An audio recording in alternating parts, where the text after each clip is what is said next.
Bună ziua! Astăzi o să facem fișa de lucru numărul 2. La fel, asta e fișa, o să ne deschidem un fișier nou, blank, și să urmăm pașii din fișă. Creați un document care se conțină următorul tabel. Bineînțeles, trebuie să fie nume, prenume, așa, și următorul tabel să vedem câte linii, câte coloane ar avea aproximativ. Deci, coloane are 1, 2, 3, 4, 5, 6, 7, 8, 9 coloane. Linii 1, 2, 3, 4, 5, 6, 7, 8. 8 linii și 9 coloane. Unde mergem? Avem inserare, tabel.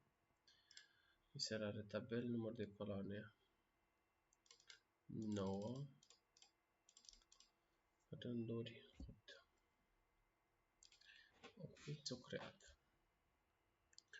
Iar acum, aici, în aspect tabel, avem radieră și desen, în cazul în care ștergem ceva. Bun. Trebuie să avem 1, 2, 3.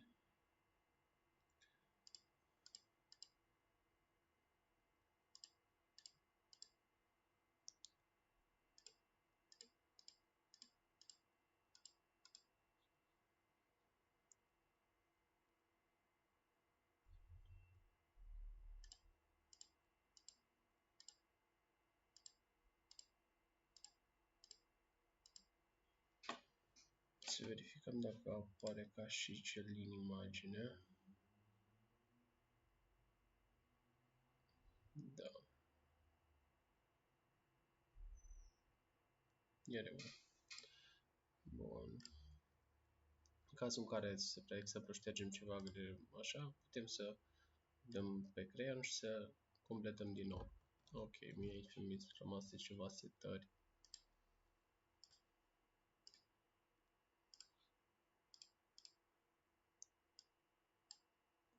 Așa.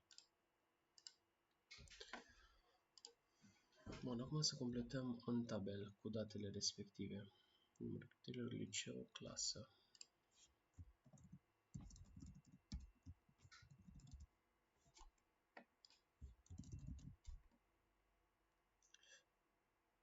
Date elevi medii.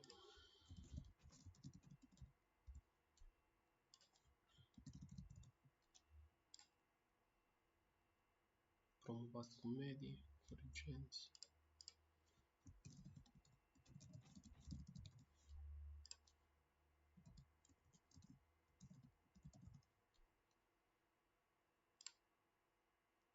De la 5 de 5. De la 5. Între 5 și 7. 5 liniuță 7. Peste 7. Totalele alte date.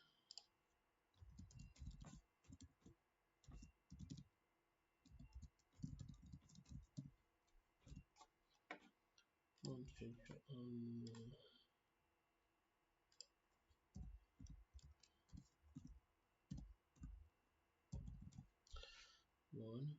Aici, din câte am observat, sunt centrate în tabel toate datele astea. Asta înseamnă selectăm tabelul, mergem la pornire și le centrăm. Să ne fie și nouă textul centrat. Nou rea, selectăm textul și îl centrăm direct. Da. Dar de câte observ aici nu totul este centrată, văd că zona asta nu e centrată. Atunci asta pot să o las cum era. Bun. Tabelul e rezolvat. Un link către un site de informații utile pentru voi, având ca text afișarea numelui vostru și numele site-ului. Bun, mergem la fel pe Google.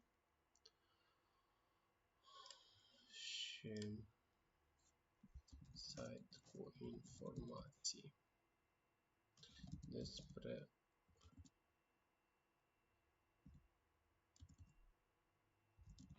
internet.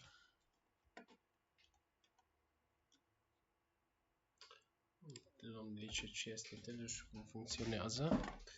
Avem linkul, copiem cu Ctrl-C direct de la tastatură sau dacă dăm click dreapta avem copiază. Deci apare Ctrl-C. Mergem aici, dăm Ctrl-V, selectăm textul, dăm click dreapta pe el și vrem să-l facem link, fișier sau pagină, îi zicem că e pagina web, asta e adresa și aici ne trecem numele nostru, liniuța, cum se numea site-ul? teach.bit.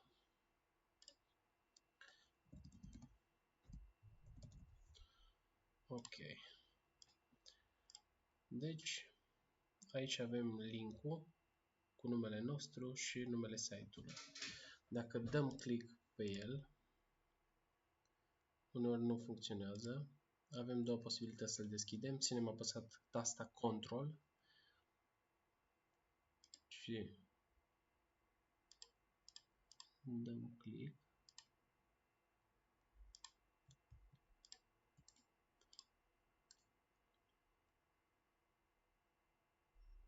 Să dăm click dreapta și scriem și apăsăm deschidere hiperlink și ne duce direct pe site-ul respectiv automat.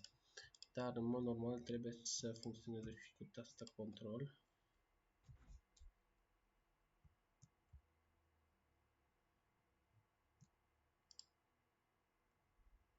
Nu știu de ce nu...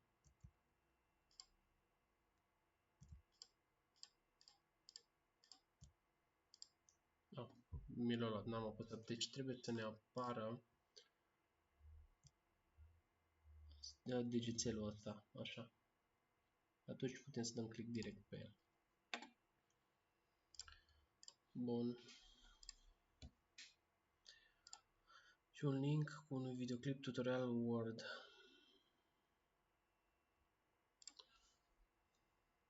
Să mergem pe YouTube și să căutăm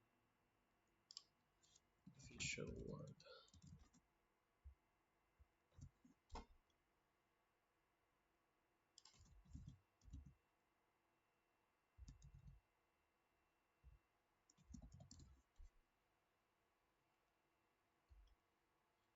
Uite. Chiar fișa mea, prima fișă pe care am creat-o. Bună ziua! Copiat linkul de aici. Mergem în document. Îl lipim din coace și ne spune cu un videoclip tutorial Word. Bun, aici nu ne zice nimic la fișă dacă să-l denumim cumva sau așa. Putem totuși să-l... Putem pur și simplu să dăm Enter și le rămâne așa sau putem să eliminăm hiperlink-ul, dăm click dreapta și facem noi link, pagina web și aici să zicem tutorial Word YouTube. Ok. Și la fel, dacă dăm click pe el, ne duce direct pe fișa respectivă. Bun.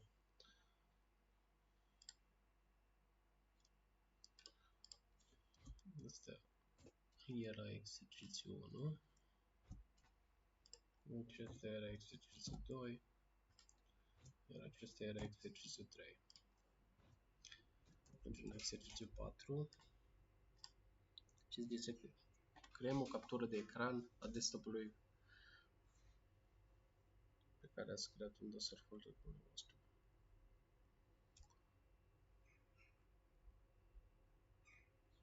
Bun. Fișa cu numele meu.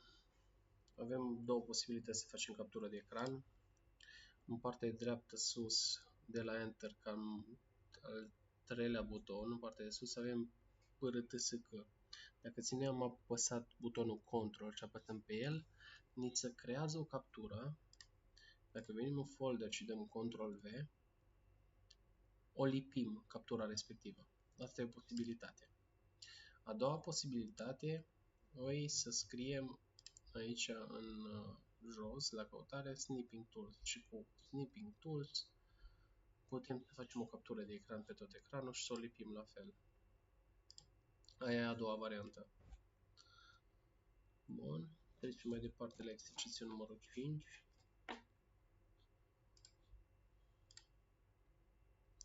5 simboluri diferite din fondul simbol și 5 weddings.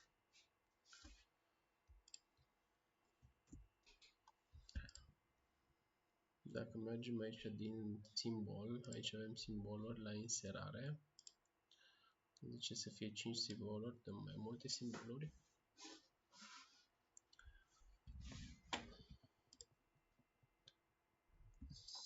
Simbol. Deci luăm 5 simboluri. Le inserăm.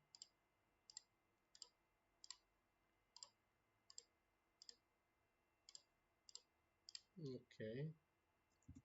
Iar trecem mai jos și acum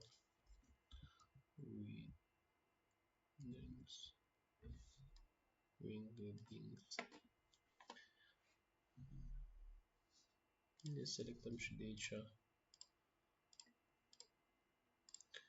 5 sau mai multe. Bun, am făcut și lucrul acesta. Iar la următorul exercițiu zice o copertă în care vă completați numele și clasa. Tot aici la inserare avem coperta. Și selectăm care vrem noi.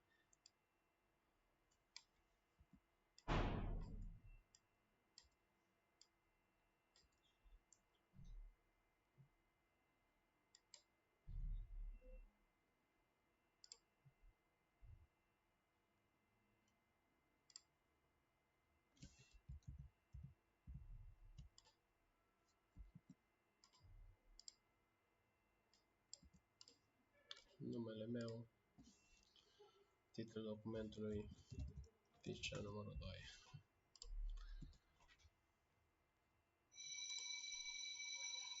Iar acum salvăm pe desktop în folderul cu numele nostru și aici putem să le numim cum vrem noi. Eu o să le numesc fișa numărul 2 rezolvată.